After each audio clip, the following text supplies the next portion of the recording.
Shalom, shalom à toutes et à tous dans le nom de notre Seigneur Jésus-Christ. C'est encore une autre grande joie pour moi de partager avec vous cette bonne nouvelle. Je suis le berger James. Et avant de rentrer dans cette nouvelle révélation, nous allons prier. Saint-Esprit, nous demandons ton assistance. Nous avons perdu cette illumination depuis la chute.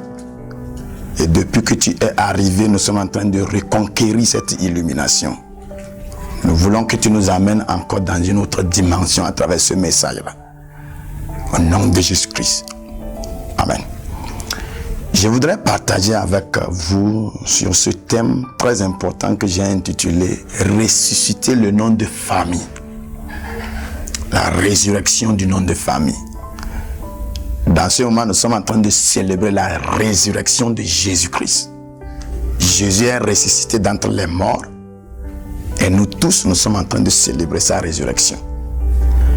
Il y a un constat que nous allons remarquer. C'est toujours Jésus et c'est lui que nous célébrons. Mais nous qui le célébrons, nous manifestons certaines morts. Et ça fait que, puisque nous ne sommes pas nous aussi ressuscités, mais nous célébrons celui qui est ressuscité. C'est comme si c'est la célébration d'un mort. C'est un mort qui est en train de célébrer quelqu'un qui est vivant. Or, Colossiens chapitre 3 nous dit, puisque nous sommes ressuscités avec Christ, cherchons les choses d'en haut.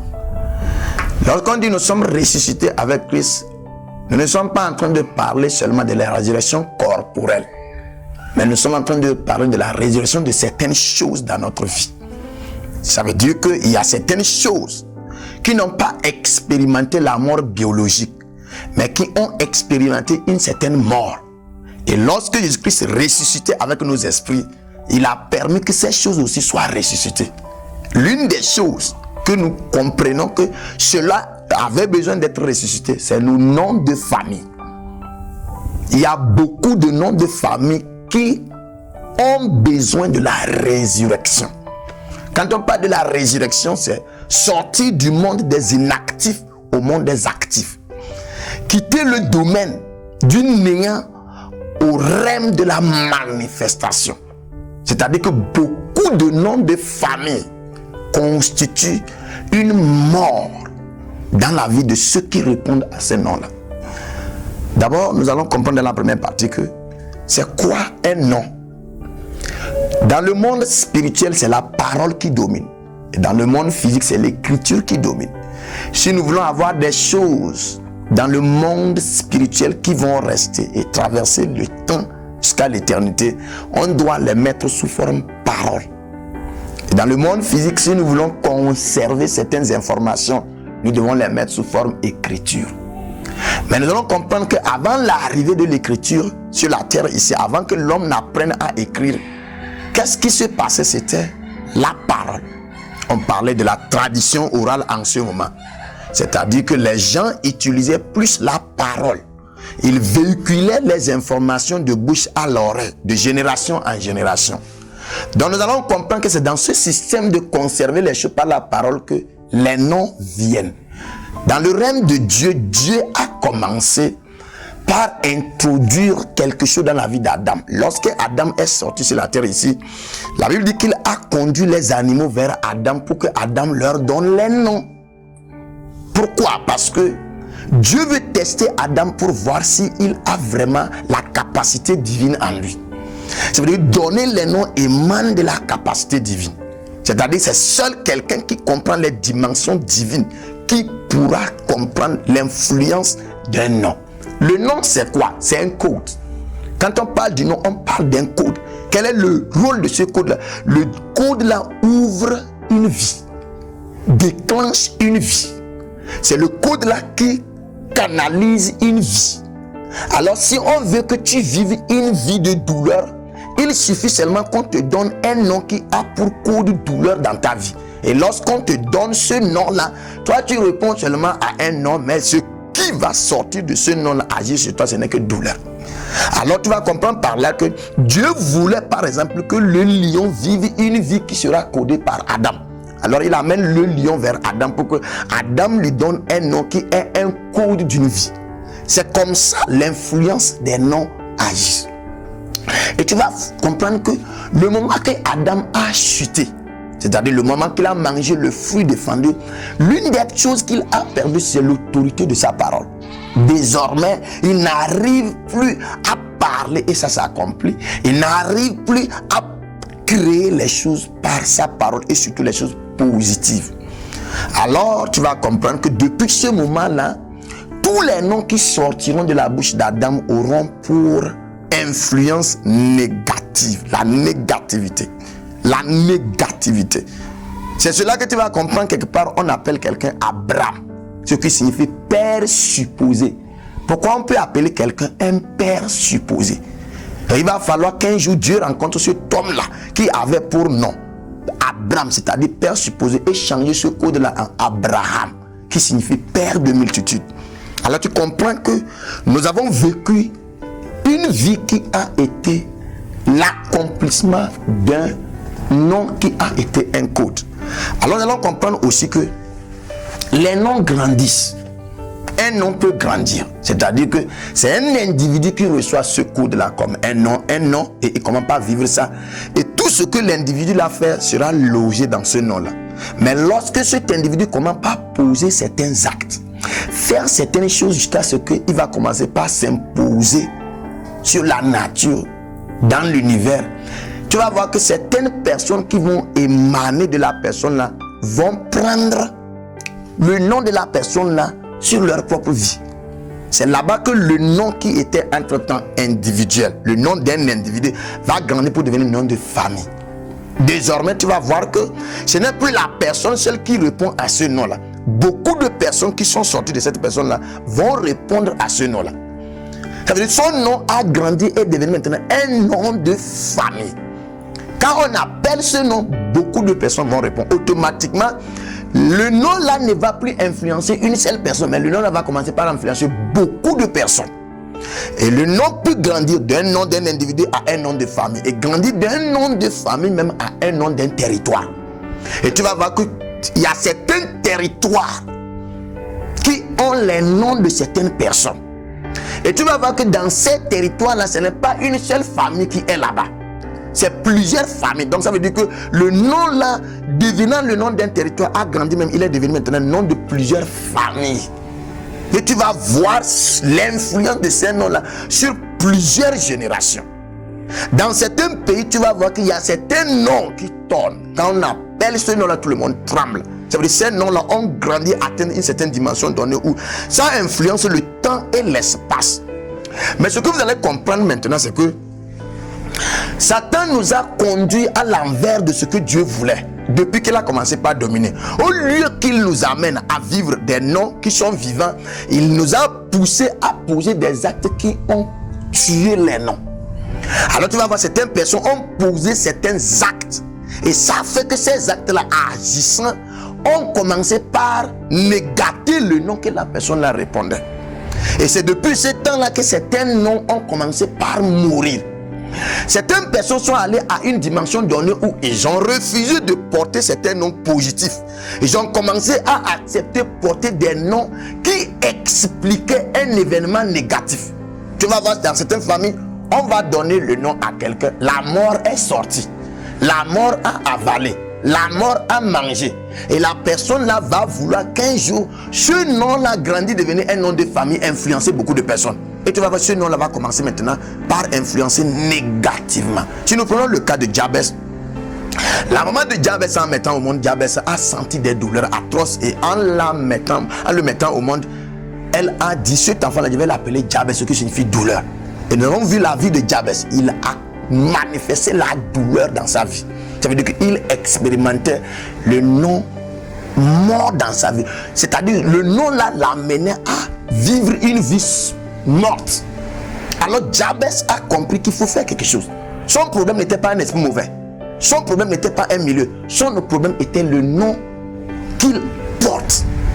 Alors Jabez a fait quelque chose. Il a prié, il a demandé à Dieu si Dieu pouvait tout simplement étendre ses limites, faire de telle sorte qu'il ne vive plus la douleur. Et la Bible dit que Dieu a exaucé la prière de Jabez.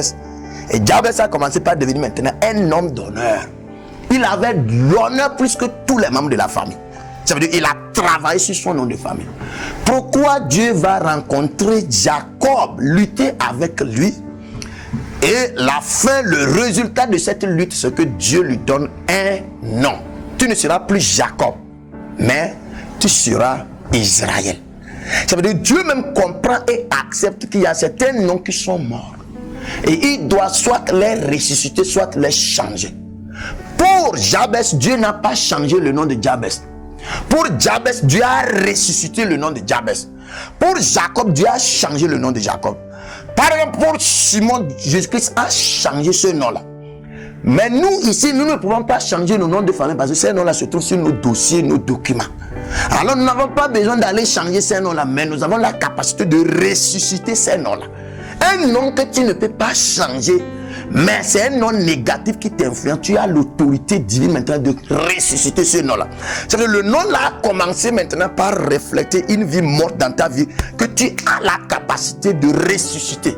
Alors comment je peux ressusciter le nom de famille? C'est ici que tu dois capter le secret.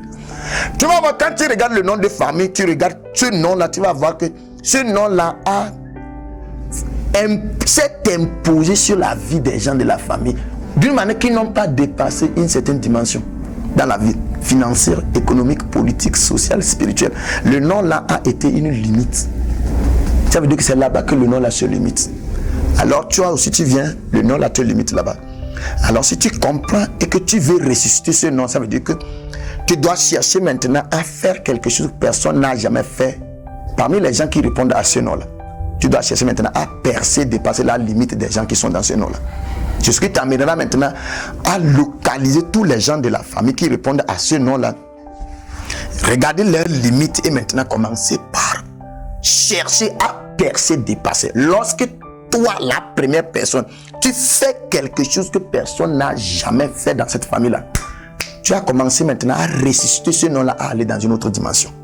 Tu dois pousser faire quelque chose que personne n'a jamais fait dans cette famille-là. Tu dois pousser la borne qui limitait cette famille-là à une autre dimension. Ce qui a arrêté ton papa ne doit pas t'arrêter. Si tu veux ressusciter ton nom, là où il est tombé, tu dois dépasser là-bas. Ça veut dire pertinemment, tu dois te mettre à comprendre que je suis en train de faire quelque chose qui m'amènera à amener ce nom de famille-là à commencer par devenir quelque chose. Il y a certaines personnes qui ont posé certains actes d'une manière que c'est grâce à ces personnes-là on a commencé maintenant par respecter les noms des familles. Ça veut dire avant ces personnes-là, on ne respectait pas les noms de famille. Mais quand la personne a posé un acte, a mis de l'impact dans la société, les gens ont commencé maintenant par regarder et considérer ce nom désormais qui a été propulsé par cette personne-là. Alors nous les chrétiens, il y a un prix que tu dois payer pour pouvoir ressusciter le nom de famille. Ce prix-là, je l'appelle, quel est le degré de ton attachement avec Dieu? Quand tu regardes dans ta famille, ce nom-là agit parce que personne n'a pu te donner totalement à Dieu, à une dimension donnée. Alors tu localises, tu vois que dans notre famille, personne, la relation de ces membres-là avec Dieu n'a pas encore dépassé cette dimension-là. Alors toi, tu dois te cibler, rentrer dans certaines dimensions, aller au-delà. Dans la famille de Lévi, personne n'a pu rentrer dans une dimension où a demandé jusqu'à voir la face de Dieu. Moïse l'a fait. Et tu sais, Moïse a ressuscité ce nom de famille qu'on appelle Lévi. Tu dois comprendre quelque chose. Tu dois aller au-delà de ce qui a été la soif de ta famille pour Dieu. Tu dois chercher plus profondément, plus que la limite des membres de ta famille. Tu dois comprendre que Dieu t'attend quelque part. Et personne de ta famille n'a été là-bas. Et c'est toi qui seras la première personne à percer aller là-bas. Et quand tu arrives là-bas, Dieu maintenant te donne une capacité. À ton retour, tu ressuscites ton nom de famille. Dieu t'attend quelque part. Et il y a une dimension élevée que certains membres de la famille ont peur de s'aventurer là-bas. Et tu dois percer. Parce que je veux ressusciter le nom de ma famille. Ça vaut la peine de payer ce prix-là. David a ressuscité le nom de sa famille. Parce qu'il a été le premier à être roi. Beaucoup de personnes l'ont fait. Et c'est notre tour dans ces derniers temps. Ne laisse pas que ta famille termine comme ça. Peut-être elle a produit rien que des néants. Mais à ton arrivée, tu es le changement, tu es la solution de ta famille. Laisse qu'après des nombres d'années, tu deviennes l'esprit familial de ta famille. Tu commences par influencer les membres de ta famille. Tu commences par affecter les générations qui vont arriver. Je voudrais qu'un jour arrive où les petits enfants de ta famille viennent auprès de toi. Nous allons chez grand-papa, nous allons chez grand-maman. Pour qu'elle fasse quoi? Pour qu'elle nous dise qu'est-ce qui va arriver dans la suite. À cause de la relation qu'elle a établie, qu'il a établie avec Dieu, nous pouvons l'appeler notre prophète de la famille. Tu dois faire tu dois payer ce prix-là. Et c'est le temps pour nous de ressusciter nos familles. Parce que ces noms-là vont continuer au ciel. Ne crois pas qu'après l'enlèvement, les noms vont disparaître. Ça va continuer au ciel. Nous allons toujours porter les étiquettes de ces noms-là. Et chaque famille dira qu'est-ce que nous avons fait à Dieu. Et je sais que dans ces derniers temps, Dieu veut te relever afin que tu marches dans la gloire. C'est la génération qu'on n'a jamais vue sur la terre ici. Alors, au finish, nous comprenons par là que pour établir ou ressusciter le nom de la famille, il va falloir regarder la dimension que personne dans votre famille n'a jamais expérimenté avec Dieu. Établir cette relation-là et amener la bonne de la famille à l'extérieur, dans le surnaturel. Tu es richement béni par ce message. Et je prie pour toi que le Saint-Esprit étende tes limites, qu'il te donne la force. Tu es un vaillant héros. Tu pourras le faire comme Gédéon a fait. Et c'est notre temps. Tu es richement béni par ce message. Shalom.